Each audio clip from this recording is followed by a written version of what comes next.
Good morning. How are you Good doing? morning. Hey, Robert, I'm doing fantastic. And first of all, thank you very much for having me on your show. I appreciate it immensely.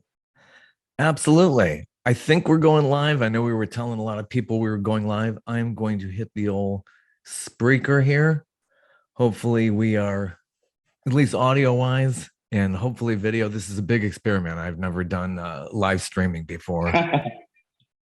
Hey, you know what? We're getting older and we got to keep up with technology. Otherwise, we get lost real easy. Yeah, you learn as you burn, as they always say. Yeah, back in ripping and burning CDs. I remember them days too. Oh, totally. So yeah, I learned about you just over this past week. Leanne, who manages you, had written me and gave you this little write up. So tell the world who you are and what you've been doing all this time. Thank you very much. I'm Gino Joubert, son of a musician. My dad was in the Jokers in New Orleans. My dad went to school with Dr. John Matt Rabenek, and Dr. John inspired my dad because he was so competitive in nature to go into a battle of the bands the following year after they had won. His band, Dr. John's band, had won the Battle of the Bands at Jesuit High School in New Orleans. So even though I didn't learn music as a kid, unfortunately, it was never really passed on to me. The gene was there and it was just Yeah. laying dormant, I guess. And so one day I sat out at a piano and I said, you know what, me and you are going to be friends. And I self taught and I find that I can express my soul and my view and perspective to the world better through music than anything else. Although I try to be a light in my daily actions and how I interact with people as well. Wow. Dr. John, that takes me back. I was pleasantly surprised to see Dr. John. We were up in Chattanooga years ago and they played on the river there. And Oh yeah, Red Bank. I know that area well. Just like I know yeah, your area very well. yeah. I love going up there. Chattanooga's about 2 hours north of where I'm at in Atlanta. So yeah, it's just such a beautiful show. Dr. John was just that was a class act.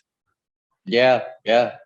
Um, I'll never forget it. In 1989, I was living up in New York, and I just happened to peruse through the village, and at the village gate, there he was on the marquee, and I was like, "Holy cow, this is crazy!" You know? Oh yeah.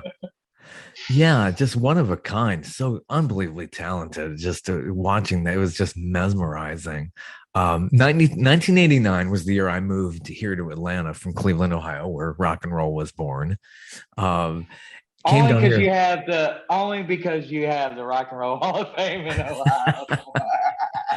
They were lucky somehow. I think the term was coined there by DJ Alan Freed, and that kind of inspired a lot of that. But yeah, a lot of good roots there. But in '89, I met Ricky Lee Jones. We did an interview. It was my day job, and she was just going on and on praising the daylights out of Dr. John.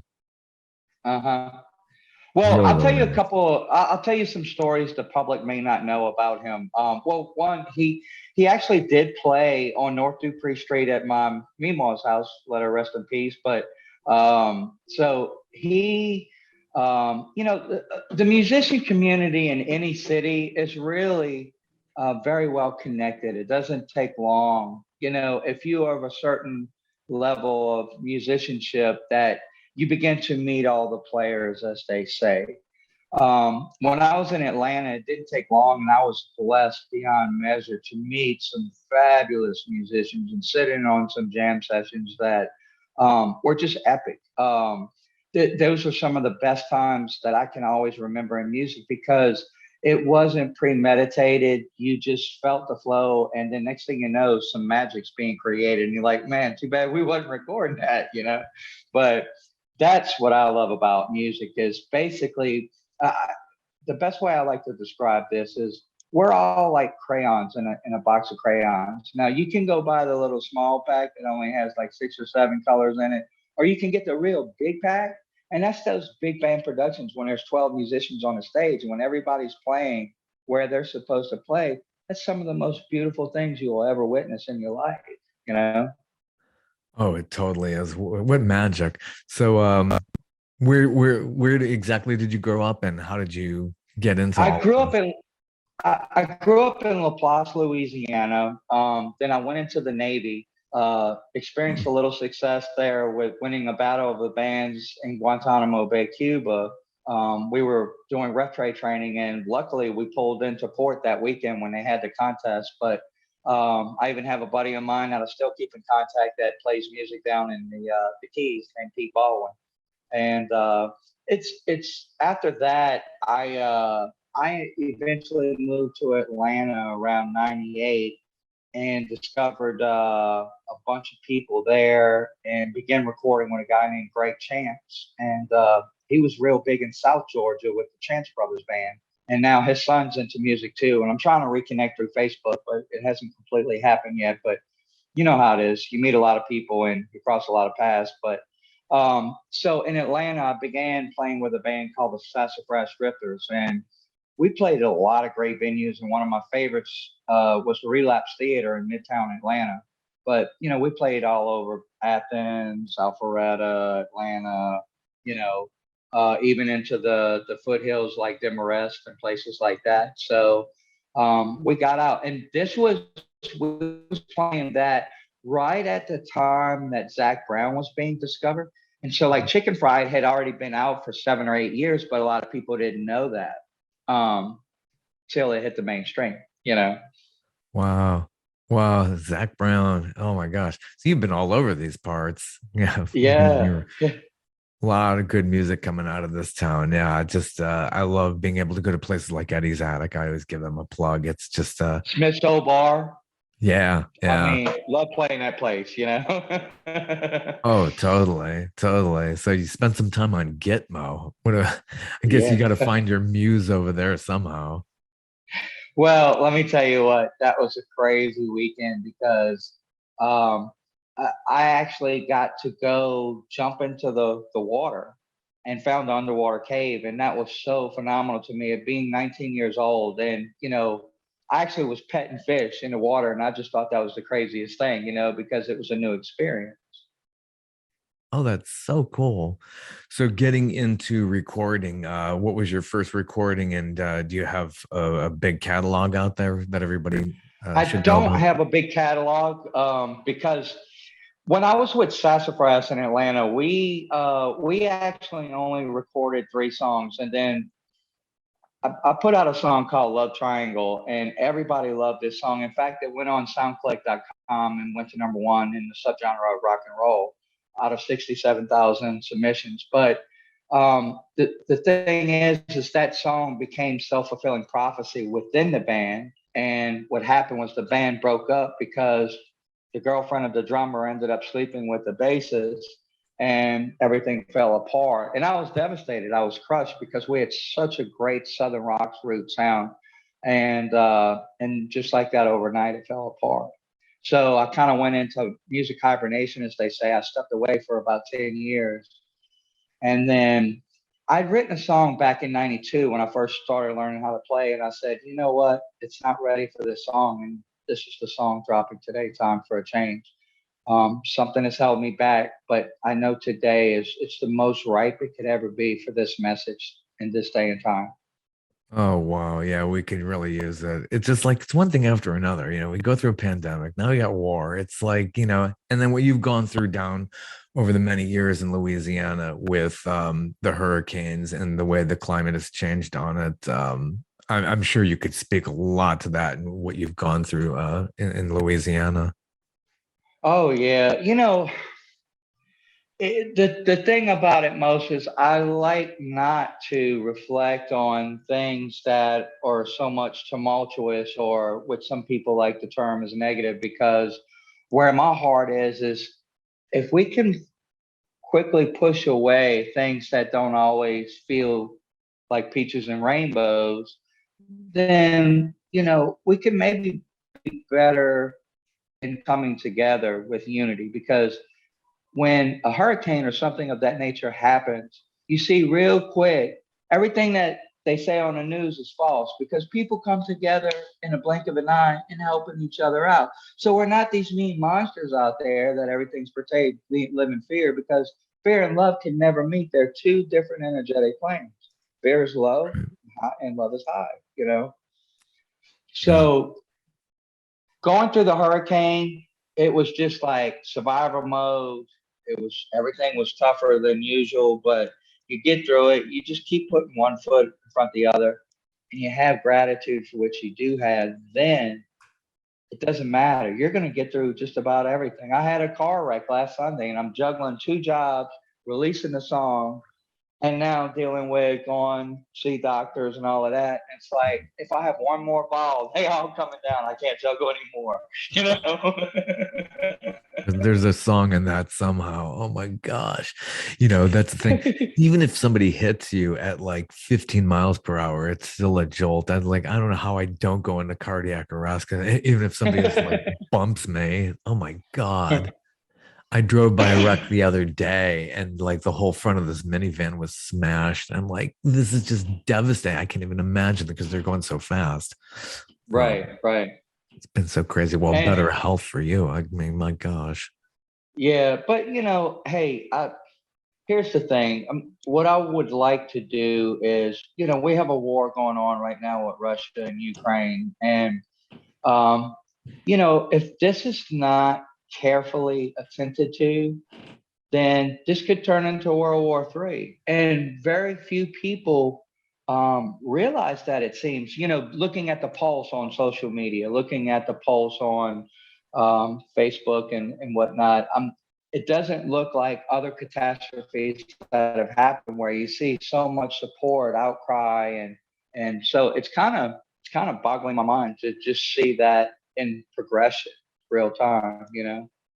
Yeah, yeah. It's just like we hadn't seen anything like this in a while. We've had conflicts all the time, but just like this is in real time now with a real devastating thing happening in Ukraine. It's just Mhm. beyond heartbreaking, definitely. So my biggest inspiration for this song is, and I think this is the message that I would love to put out to the world, is that change in my life has been dramatic. Anyone that has known me for 30 plus years or longer, um, they can see the evolution in me, and that I was a troubled youngster. I had a lot of things that I had to work out, figure out, but nobody gave me those answers. I had to find them. My changed my way of thinking, which also changed my belief systems, which also changed what I began to manifest in life. Yeah, totally, totally. It's just it's unbelievable what you learn as you getting older and all the things you go through, and then this can come together in the song. So, time for a change. When was the catalyst? When did that seed get planted and its evolution and the songwriting for that? It looks like we have dropped out here for a second, but hopefully we will be back. We are doing this live as we're coming along. Hopefully he'll come back on in here. I will fill the gap as we are going along, since this is in real time. This is Gino Joubert from Louisiana, and wrote a new song called Time for a Change. And we hope to play that video here in a few moments. And you know how technical difficulties go these days. It's just always something with these kind of live streams. Are we back? Yeah, yeah, we're I was back on filling the here. gap here. I saw that. Nice job. Good recovery. It's like if somebody messes up while you're playing live, you just got to keep going. You can't Right. stop. Yeah, you just don't stop unless somebody's shooting or something. Reminds me of the old Blues Brothers movie. Yeah. Yeah, exactly that. And the beautiful trails that you have in and around you. Oh my gosh, yeah. Yeah, totally. It's I really miss the nice. Chattahoochee, and I miss Panther Creek up in the Chattahoochee National Forest. That is an amazing place. Yeah, the Chattahoochee kind of winds around near my house over here, and so I have a lot of deer. There's like 127-acre preserve, even though we're in suburban Atlanta. I'm like right by the hooch over here, so yeah, they're doing a lot of things to try to preserve things around here. A lot of nice trails. But to get back to your earlier question, so when the cusp of this idea began, I began working on me. And I said, you know what, change begins here. I can't fix the world if I can't fix me. So when I stopped complaining about everything, being the victim, and became accountable, taking the necessary steps for growth, maturation, um, I said, well, if I could invent the most perfect world, what would it be? And then that's when the words started coming down. It was like there was a connection to something other than myself. You can call it God, source, whatever, universe. Um, and that connection was a beautiful thing, because then the words just came right out, and the piano melody came right out, and it was like I wrote it in no time. It was probably 15 minutes. I wrote the song. Yeah, some of the best songs can be done just quickly on the fly, and if you're not overthinking it. Somewhere written on paper napkins. Exactly. Like, wow, Yeah. this is genius. It reminds me of yeah, Dustin Hoffman challenged Paul McCartney to write a song, and it became Picasso's last words. He just wrote it on a napkin, and one of the later tracks on Band on the Run back in the early '70s. So yeah, Yeah. it's really amazing. So the recording of this, there's a little story there too with how you put this together in Louisiana. Yeah. So Jack Neely plays with the Molly Ringwalds. He has two different studios, one in Covington and one in New Orleans. Um, so I went to Jack. Well, actually, this is crazy. It's so actually tried to release a song. I tried to put it in my trailer. I went to another studio and it didn't work. And the first copy was a piano, not keyboard. So there is a huge difference in the intonation and the. So I got to that studio and I started playing the first piano and sitting right there on his pocket. Since that time, song, I could hear their song and their relationship. I thought that they would, all people would come together. And I probably feel like it's very hard to say to music. It's so critical. But so that was and so I can see how this is going now, and it's like it never could out the gate. So that was my time to was the day before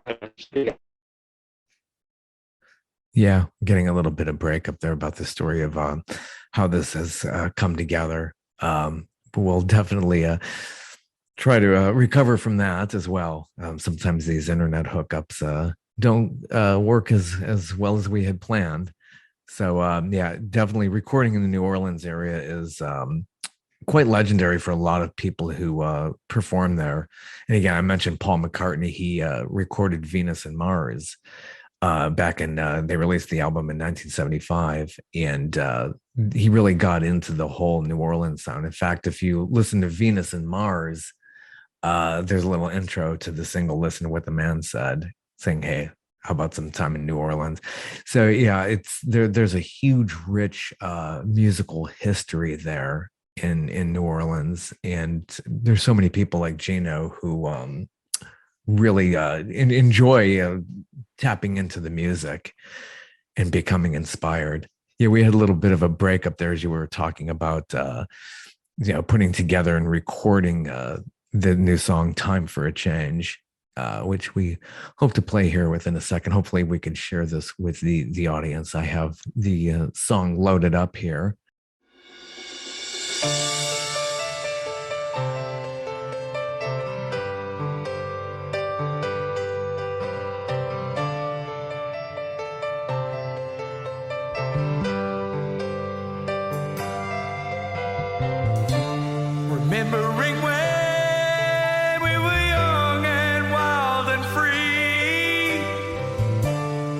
mixing of thoughts and sweet memories. If I could change the ways of the world, make it a better place to live, bring back peace and unity, stop the killings and brutalities.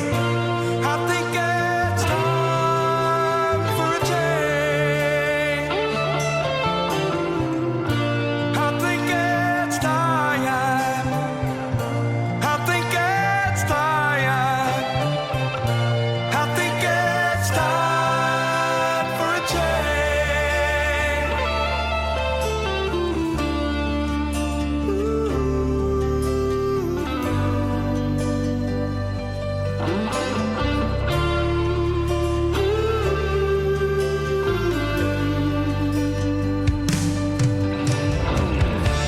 well, so much has changed since 1983. We're locking our doors, no longer safe on the streets. If I could change the ways of the world, make it a better place to live, bring back peace and unity, stop the killings and brutalities. I think it's time for a change. I think it's time. I think it's time. I think it's time for a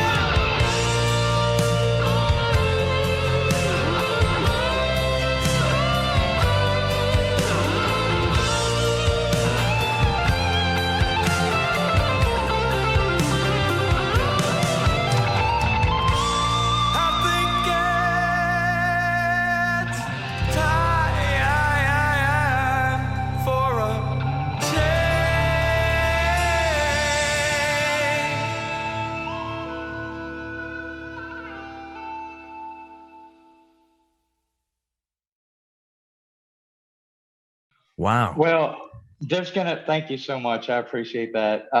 There's Wow. actually gonna be a different edit than that at the very end. Yeah. So I kind of, I don't know, I just believe in divine inspiration. And there's been two edits to that song as far as the video goes, but it makes it more time appropriate with the war in Ukraine, and also the overall flow. So basically, when it's released here at another 35 minutes, it'll be released onto YouTube. Then what'll happen is it will be a first time view for everyone, because but this is a good way to get the initial concept out to everyone, you know. Yeah. Wow. And so putting that video together, who was your director, and how did you choose all those images, or that person did? So that's a great question, Rob. When I hear a song, besides hearing the different accompaniment of musical instruments, a lot of times we'll see a video forming along with the song in my head. So what I'll do is I will write down what those images are, and then later on I can come back to that and say, okay, when we get to this scene, this is what has to be portrayed, and when we get to this part of the song and these lyrics, this is what has to be portrayed. So if you don't mind, from your perspective, what did you gain from seeing that video clip along with the words? What's the message to you? Oh yeah, absolutely. It's like everything was just put in a blender and basically saying, hey, I think it's about really coming together and saying, we're really all in this one fight. And, everything from what you're showing the image of, sexism, racism, all the way through war. It's like, we're all humans at the end of the day. and need to really just, be in the fight together, and instead of, balkanizing and putting up divisions, seeing what we have in common. Well, I appreciate that. That means I did my job properly because that Yeah. is what the song is all about. Yeah. That's Yeah. And we need to have more conversations like this. And just so important to and then to mix it into music. I think it really can hit people more on a visceral level. So, it right. definitely very emotional. I love the guitar work. It's really just, it hits, those nerves, those feelings. Yeah, So absolutely. coming together with we kind of got lost on the whole thing about recording it. You have a very interesting, you're wearing the shirt, you have an interesting backing vocalist from the legendary Yes. band Pink Floyd. Well, they were my inspiration. They're probably my all-time favorite group. Probably without a question, the best concert I ever saw in my life was 1988, Philadelphia. And that was the second to last stop on that tour when they came out with Momentary Lapse of Reason. And Durga McBrum was actually on stage. She was the second person to sing Great Gig in the Sky. Clara Torrey had really originally done it in the studio back in Abbey Road, but Rachel Fury was the first one to do that part, which it's such a beautiful acapella that they do on that song, and it's one of the few songs that the keyboardist Rick Wright had written for Pink Floyd as well. So um, when Durga has so much soul and expression that I can identify with, I said I have to have her. Well, most people, their train of thinking is, well, I don't know that person. There's no way I'd be able to. In my old way of thinking, that would have been how I would have processed that. My new way of thinking is, okay, I need this piece. I'm going to get this piece. And this is the education behind how we make a change in the world by changing our own perspectives and belief constructs, Yeah. Well, what a talent that you've included into the song. When you think of Pink Floyd, I mean, the backing vocalists are there and gives everything such a rich tone, but you don't think about who you Pink Floyd. You might know about Rick Wright, David Gilmour, Roger Waters, if you're really into music, but it's really the name of the band. So those guys, I think, could walk around any day because they don't have those household names. But the backing Right. vocalists really give that another dimension. So that definitely helps, and it definitely sets them apart. It's a great addition to this track, "Time for a Change." Thank you very much. Well, let me give you this is the biggest storyline of this whole song. So in November, I got called up to go work a very special project in Edinburgh, Indiana. We were working at Camp Atterbury, and in working this camp, this is when I knew when I got done with doing this job, I said, okay, we're going back doing Time for a Change, because this was it was an epiphany. I walked into the room, there was over 200 workers, and we had to serve the Afghani refugees. 4,600 people we were feeding in the beginning when I first got there, 3 meals a day. Okay. Hmm. When I got in, there was a watchdog group called KBR, and everybody that was workers like myself was scared of KBR. The Afghan refugees were scared because they've just been displaced. They have nothing. Right. Wow. And I was like, holy cow, I can't stay in this environment. One of two things has to happen. Either I'm going to change the energy in this room or I have to leave. But the money was phenomenal.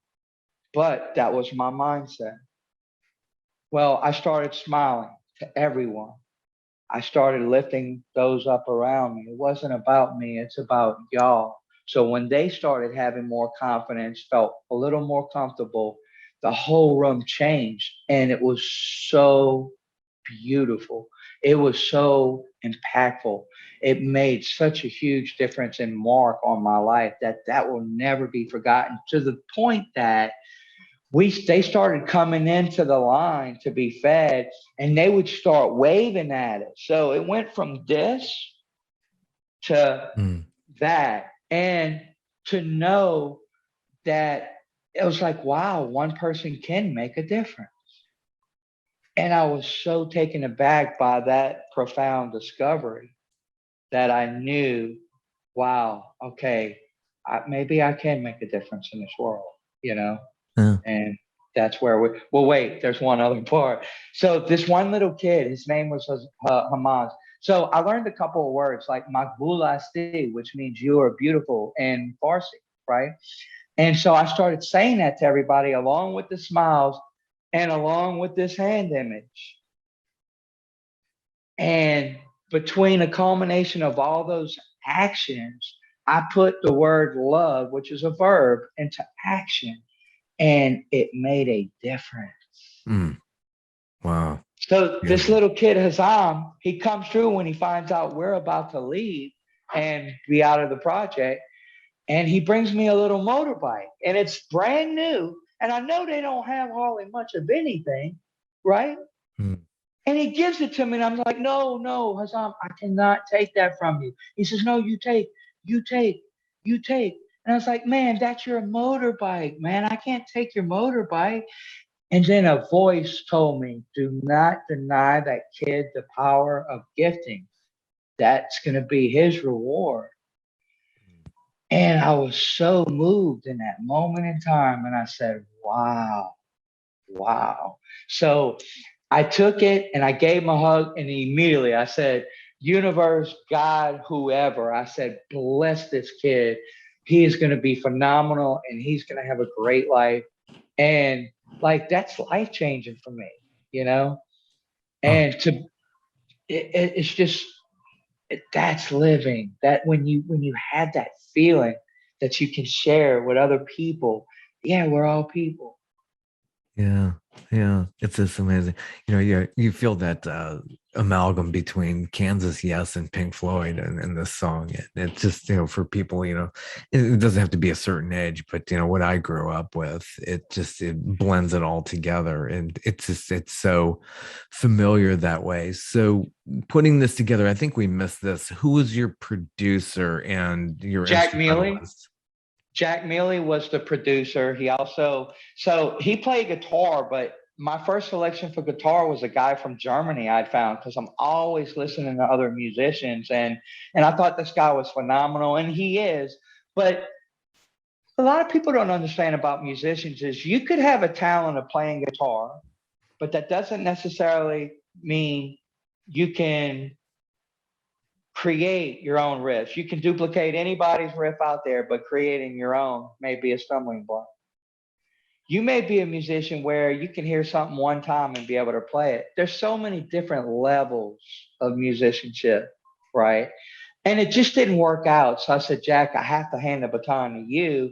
And Jack, within a day, he came back and I was like, yeah, that's exactly what I heard. Like, I didn't even tell him. So that's how magical that was.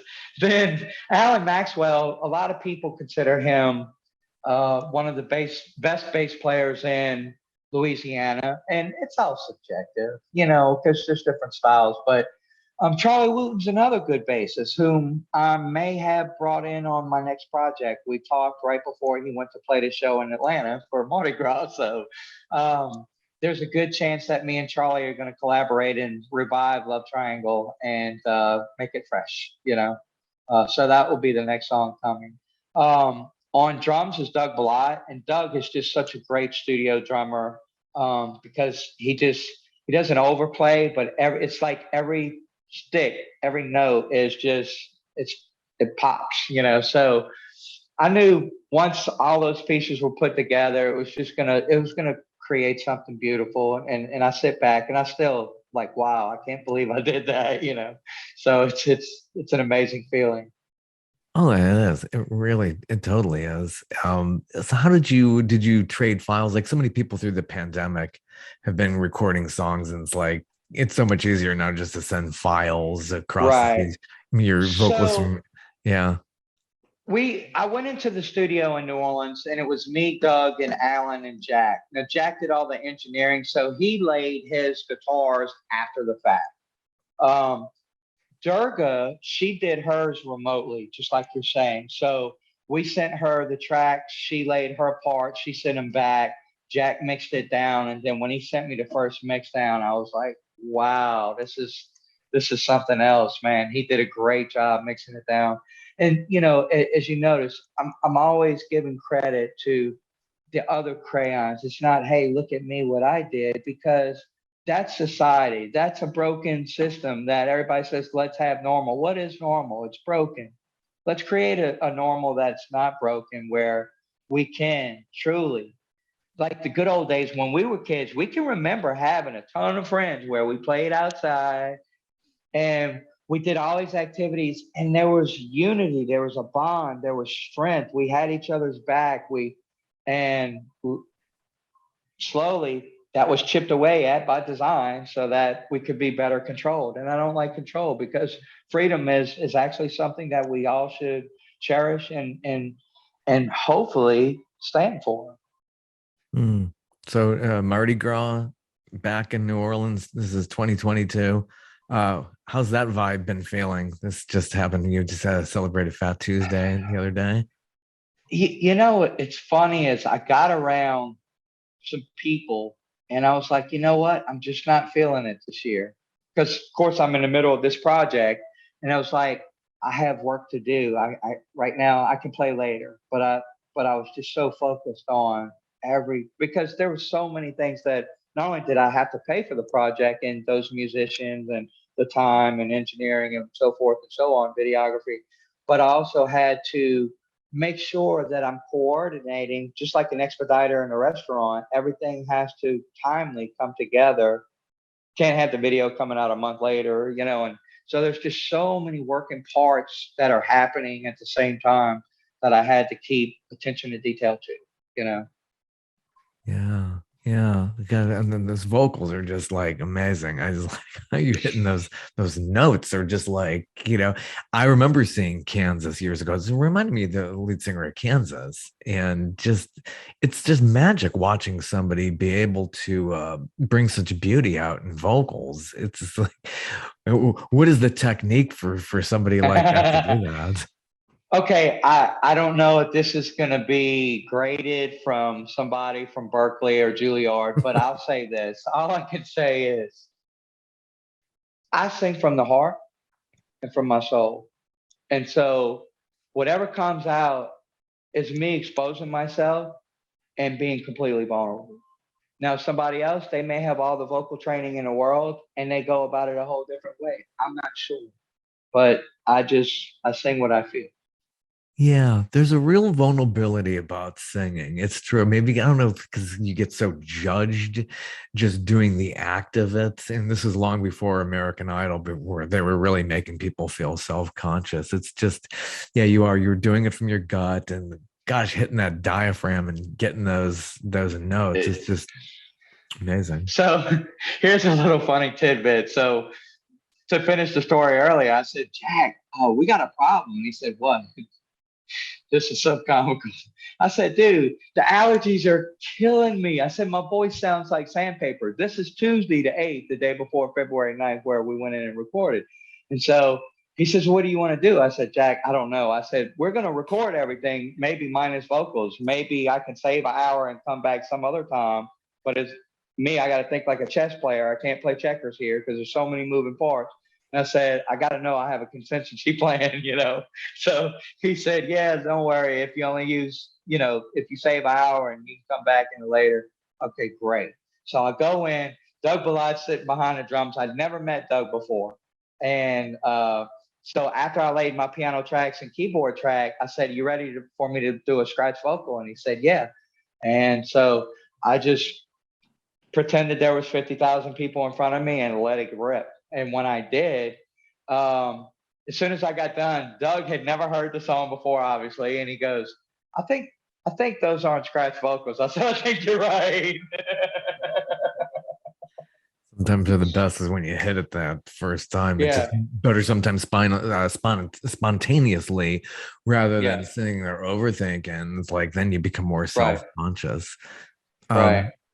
So when did you first feel like you really knew how to sing and play the instruments? I would say probably back around 99. I actually flew out to LA and performed before American Idol. There was something called the annual Taxi Road Rally. I don't know if you've ever heard of that, Mhm. um, but so I went with Greg Chance and flew out there. And believe it or not, they called me first. So I opened up the show. And I wasn't expecting that at all. In fact, I didn't even think I'd get a chance to be called because so many musicians are there and not everybody will get a chance to perform live. You know, there's library pitch panels and other panels, songwriters pitch panel, and they kind of give you industry notes of what to expect and what you got to go through and all that kind of stuff. And but at that moment, I think I began to have a little confidence in myself and to both sing and play. Mm. Yeah, it's just amazing. Just going through school, did you do talent contests, stuff like that, play gigs as you were? No, because I was a late bloomer. Most people start music in school, and if I could go back and change time, I would. Yeah, Um, but I didn't really sit down at a. I mean, I might have hit a note here or there once in a blue moon. Somebody had a piano, whatever. But as far as like any type of regimen of practicing or learning or anything like that, that didn't happen until I was 22. And yeah. how I did that was I used to always tell myself, well, I don't own a piano, so I'll never learn how to play. Well, that was my reality for years.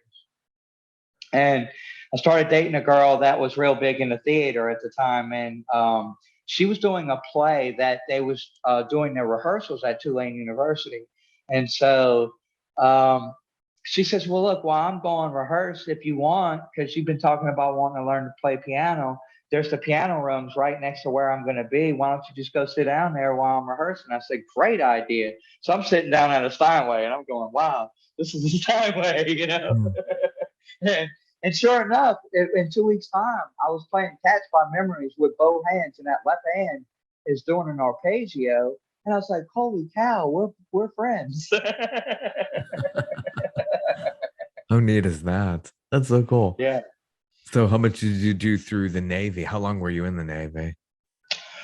3 years. I was on a ship called the USS Saipan, and we were pretty much in Philadelphia and dry docks for about 3 quarters of my stint in the Navy. And then as soon as we got done with that, that's why we had to go to Cuba. We were off the coast of Cuba doing what they call rep tray training, and that's to make sure that the ship is seaworthy.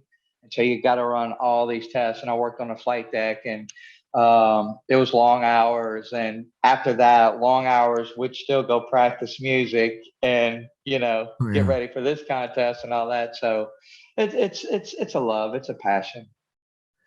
Oh, absolutely, it is. So, getting back to live performing, what does the future look for you as you forge ahead? That's a good question. I was playing on Frenchman in New Orleans up until COVID. And then when they shut everything down with COVID, I stopped playing live with the exception of a couple things like some sessions online, sessions live. But I'm actually in communication right now with two different promoters. And we wanted to wait till the release of this, then start drawing up a plan. And one of the promoters has a couple of places in the Midwest that are, she says that would be ideal for you. So all of that's right now in the planning stages. And as soon as that's released, I'll definitely let everyone know. Great. Well, best wishes to you and everything going forward, and hope to see you in New Orleans soon. It's been a while since I've been there. I actually visited there in, I believe, '04. This was a good year and a half before Katrina. And Uh-huh. Convention and Visitors Bureau was ever so gracious. They treated me to a night at Galatoire's. And Oh, that's a lucky experience. oh my Lord, I don't think I ever ate better than that. Wow, that cuisine. Visit New Orleans, everybody. Even I see this many years later. I did some travel writing on the side. So and one of those trips was New Orleans, and was just love Bourbon Street and then the outlying areas too. Yeah. Just beautiful place. Well, I tell you what, you couldn't have picked. I mean, between that and Commander's Palace, they're probably two of the the biggest places you can eat in New Orleans. And I used to be in the food industry in my younger days, and so I have a little background in that as well. Yeah, what a great place. The music, the culture, the food. It's just, and such a See, gift to the world. that's my version of the New Orleans Trinity. If you have good music, good food, and good friends, when you put all three together, that's a recipe for success. Totally is. Totally is. Well, thank you for your time. Best wishes. The new single is out. Time for a change. Thank you And so much. hope that gets a lot of play, not only in your part of the world, but everywhere. So we could all Yeah, well, one last thing, WWOZ in New Orleans will air this starting Sunday night. So that's March 6th between 10 and 12 p.m. Dwayne Williams reviewed it and gave me excellent reviews. So he's going to pitch it to his program director as well, to where it'll go on the main rotation. So I'm working a couple angles too. I think the ripple effect will take care of itself. So all we got to do now is just let it go and let the world receive the message. great. And if anybody didn't see it, I'm not sure if my website is actually refreshing and able to show this right now. I know I've been on Spreaker here. Hopefully, people hit that. I will try to have this episode up soon. Where can we find you on the nets? You're on all the socials. I guess. Yeah, if you Google Gino Joubert, it will show, like, from the music perspective. It'll even bring up stuff from Sassafras Drifters, but also, but all the major platforms. The music is out on. Well, actually, it gets released at 7 p.m. tonight, Central Time. So Spotify, Pandora, iHeart, going down the list, all of them. It's going to be on all of them. So. Awesome. Best wishes. Great speaking with you. Man, thank you so much for having me on your show, Robert. I really appreciate you. Take care and hope to hear more from you in the future. Hey, God bless my friend. Have a good one. You too. Thank you. Bye bye.